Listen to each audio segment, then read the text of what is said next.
नमस्कार दोस्तों, बहुत बहुत स्वागत है आपका अपने YouTube चैनल एस्ट्रोलॉजर जय बाबा में। आज हम आप लोगों के साथ चर्चा करेंगे जिस विषय पर विषय बड़ा रोचक है और आपकी आज के दौर की एक बड़ी समस्या है। कुंडली में पितृदोष कैसे बनता है और इसका निवारण का सबसे सरल आसान क्या है, तरीका क्या है। क्योंकि बहुत ऐसे लोग हैं जो पितृदोष का कई बार निवारण कर चुके हैं लेकिन उनको कोई लाभ नहीं मिल रहा है और परेशानी उनकी रोज़ की पितृदोष से जुड़ी जो भी समस्याएं हैं वो रेगुलर बनी हुई हैं। तो ऐसे लोगों के लिए ये बड़ा कारगर उपाय मैं आपको बताऊंगा और आपके सारे काम बड़ी सफलता से सुगमता से बनने चालू हो जाएंगे। तो दोस्तों, इस वीडियो पर अंत तक जरूर बने रहना और यदि आप हमारे चैनल पर पहली बार आए हैं तो चैनल को सब्सक्राइब कर लेना। ज्योतिष से संबंधित कोई जानकारी यदि आप चाहते हैं, कुंडली विश्लेषण करवाना है, कुंडली मिलान करवाना हो, किसी शुभ मुहूर्त की जानकारी चाहते हैं या किसी भी प्रकार का रत्न रुद्राक्ष उपरत्न खरीदना चाहते हैं तो हमारे नंबर 8347765636 पर संपर्क कर सकते हैं। व्हाट्सएप के द्वारा मैसेज करके भी आप बातचीत कर सकते हैं या कॉल भी कर सकते हैं। तो आज हमारा आप लोगों के साथ विषय है पितृदोष का।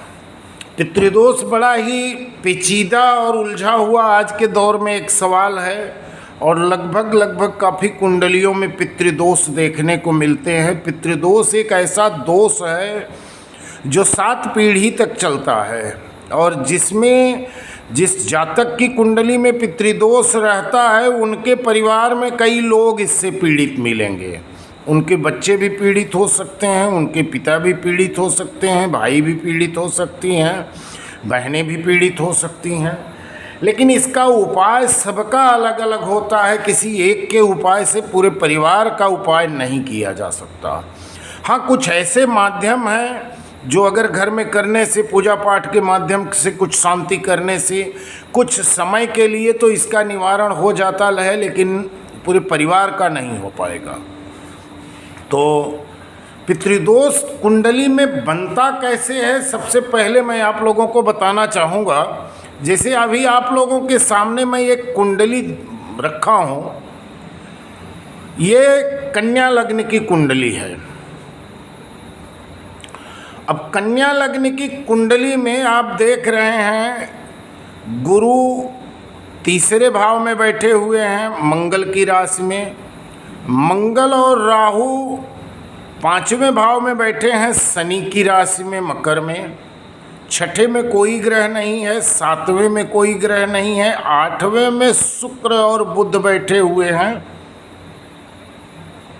मेष राशि में और सूर्य शनि की युति बन रही है 9वें भाव में यानी कि भाग्य में। तो इनकी कुंडली में 4 युति बन रही है। केतु और चंद्र की युति बनी तो यहाँ पर इनको लग गया ग्रहण दोष। ये तो स्पष्ट दिख रहा है कि इनकी कुंडली में ग्रहण दोष इनके एकादश भाव में लग रहा है केतु और चंद्र की युति से और इसके साथ साथ राहु की 7म दृष्टि भी जा रही है चंद्र के ऊपर, तो डबल हो गया ये ग्रहण दोष।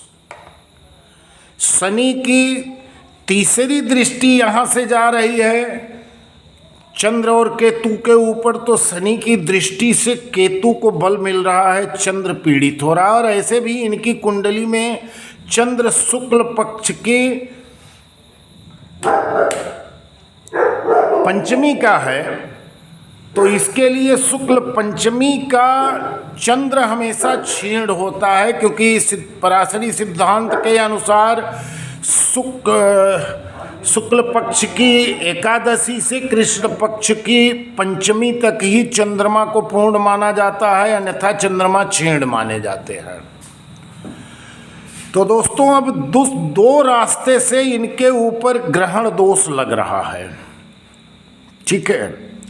अब इसमें हम बता रहे हैं पितृदोष कैसे लगा। राहु या शनि की युति नहीं है, केतु या राहु और सूर्य की युति नहीं है, केतु और सूर्य की युति नहीं है, फिर भी इनकी कुंडली में पितृदोष का निर्माण हो रहा है।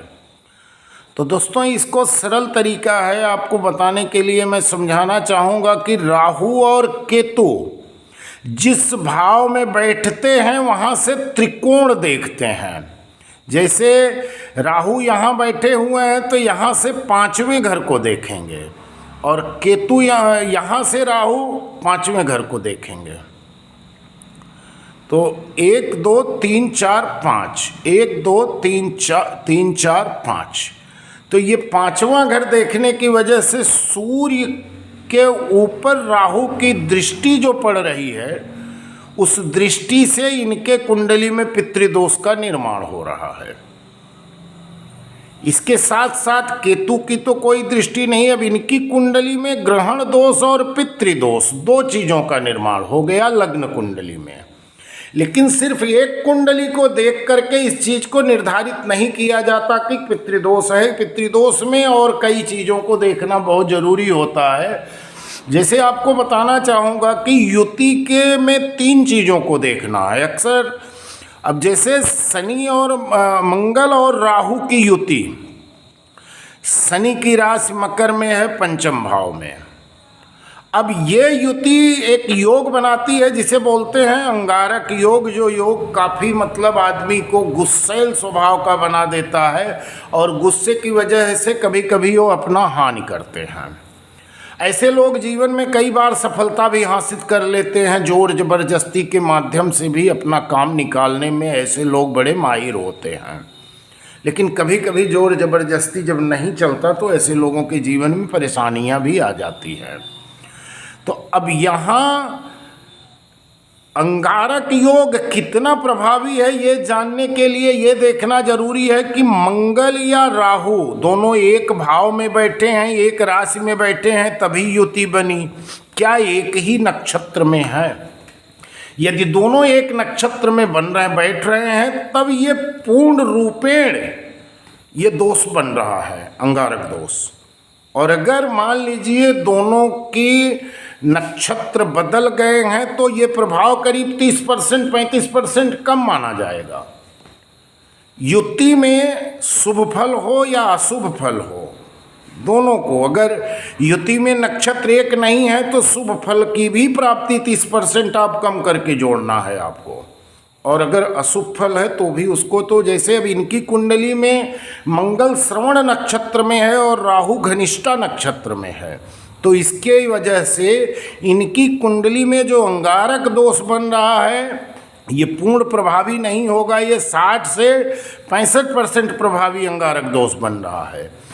ऐसे ही इनकी कुंडली में शुक्र और बुध की युति से महालक्ष्मी योग बना, लेकिन ये योग भी बहुत ज़्यादा प्रभावी नहीं होगा, क्योंकि बुध इनका भरणी में है, शुक्र भरणी में, दोनों सेम नक्षत्र में है। लेकिन अब इनका त्रिग्रही की वजह से 6, 8, 12 में अगर कोई योग बनता है तो योग भी पूर्ण नहीं माना जाता। अगर यही योग इनका केंद्र या त्रिकोण में रहता, एकादश में रहता या दूसरे भाव में होता तो पूर्ण लाभ मिलता। यहाँ पर इनको 60% ही लाभ इसका मिलेगा, वो भी दशा महादशा अंतरदशा दृष्टियों को देखने के बाद। अब जैसे इनकी कुंडली में सूर्य और शनि की युति से एक अंधक दोष बन रहा है। हमेशा सूर्य और शनि की युति में सूर्य पीड़ित हो ही जाते हैं, भले शनि अस्त हैं, सूर्य के प्रभाव से शनि अस्त हैं, लेकिन शनि की पीड़ा से सूर्य ही अस्त होने वाले हैं। तो यहाँ पर सूर्य और शनि में भी नक्षत्र परिवर्तन हुआ है। सूर्य रोहिणी नक्षत्र में है, शनि कृतिका नक्षत्र में है। तो इनका जो अंधक दोष भी है ये पूर्ण प्रभावी नहीं माना जाएगा, ये भी 60% 70% ही प्रभावी रहेगा। और इसमें शनि इनके भाग्य भाव में बैठा हुआ है, मित्र की राशि में बैठा हुआ है, तो इन सब चीज़ों को देखने के समय में इतनी जानकारी जरूर रखना पड़ेगा कि दशा महादशा अंतरदशा इन सब चीज़ों को ध्यान में रखते हुए सूर्य और शनि की आपस में जो युति का जो हमें बुरा फल मिलना है वो मिलेगा, सदैव नहीं मिलेगा। लेकिन पितृदोष और ग्रहण दोष का प्रभाव हमारे जीवन में सदा मिलता है। जैसे इनकी कुंडली में केतु और चंद्र की युति, तो चंद्र पुनर्वस नक्षत्र में है, गुरु के नक्षत्र में, और केतु आश्लेषा नक्षत्र में जन्म के समय था, बुध के नक्षत्र में। लेकिन युति इनके लाभ भाव यानी कि मनोकामना पूर्ति का भाव, कुंडली का एकादश भाव मनोकामना पूर्ति का भाव होता है, तो यहाँ इनकी इच्छाओं पर हमेशा विराम लगेगा। जिस चीज़ पर ये प्लानिंग करेंगे उसमें कोई ना कोई बाधा, कोई ना कोई रुकावट आना ही आना है। तो ये तो हो गया लग्न कुंडली के हिसाब से, लेकिन अब हमको दो चीज़ और देखना है, इनका नवमांश और चलित भी देखना है कि नवमांश में भी स्थितियाँ सेम हैं क्या। अगर नवमांश में स्थितियां सेम हैं तब तो ये मान लीजिए कि इनका पूर्ण प्रभावी हो गया। तो यदि हम नवमांश में इस चीज़ को देख रहे हैं तो नवमांश में जैसे इनका चंद्रमा और केतु की युति नहीं बन रही है। केतु सप्तम भाव में शनि के साथ युति बना लिया है और चंद्रमा द्वादश भाव में अपनी राशि में जाके बैठ गए। सूर्य के ऊपर राहु की कहीं से दृष्टि नहीं आ रही है, केतु की कहीं से दृष्टि नहीं आ रही है, और चंद्रमा के ऊपर भी कहीं से भी राहु और केतु की दृष्टि नहीं जा रही है। गुरु शुक्र की युति बनी है इनके लाभ भाव में, लेकिन शुक्र नीच का होने के कारण बहुत ज़्यादा इनको वैभव तो नहीं मिल सकता है, लेकिन गुरु चूँकि दूसरे भाव के कारक हैं, इसके लिए इनको जरूरी चीज़ों की कमी नहीं होगी, ज़रूरत भर की आमदनी ये अपने परिश्रम के बल पर कमा सकते हैं। अब यहाँ जुड़ता है कि इनकी धर्मपत्नी जितनी धार्मिक रहेंगी, जितने धर्म से जुड़े रहेंगी, उतना इनका तरक्की का मार्ग खुलता रहेगा। सूर्य इनका उच्च का है, भाग्य इनका बहुत अच्छा साथ देगा। अब इसके साथ साथ मान लीजिए नवमांश में तो अब पितृदोष ग्रहण दोष नहीं है, लेकिन अब हम फिर यही नवमांश को ही नहीं छोड़ सकते, अब हमें चलित को भी देखना है कि चलित की क्या स्थिति बन रही है। अब हम चलित की स्थिति में देख रहे हैं तो फिर देखिए आ गए राहु और मंगल अपने लग्न वाले भाव में ही विराजमान हो गए, और राहु की पांचवी दृष्टि जा गए सूर्य पर टकरा गई। हाँ, यहाँ सूर्य और शनि दोनों बदल गए। यहाँ इनका कुंडली में एक दोष तो खत्म हो रहा है जो अंधक दोष है, लेकिन अंधक दोष से बड़ा दोष शुक्र और शनि की जो युति बनी यहाँ आकर लग गया इनके अष्टम भाव में, रोग भाव में। अब शुक्र और शनि की जब युति बनती है तो शनि एक तांत्रिक है और शुक्र एक वैभव है। शुक्र भोग विलास का साधन होता है, तो शनि शुक्र को सोख सकता है शरीर से, और इससे तमाम तरह की बीमारियों का जन्म होता है। घुटने से संबंधित बीमारी, कमर से संबंधित बीमारी, चक्कर आना, आँखों में कोई परेशानी, क्योंकि शरीर से शनि प्रोटीन को सोख लेगा जातक के। तो ये युति भी बहुत अच्छी नहीं मानी जा सकती है। यहाँ तो इनका अंधक दोष से राहत मिली, लेकिन वही शनि आकर इनको एक नया जन्म और परेशानी में खड़ा कर दिया। इसके साथ साथ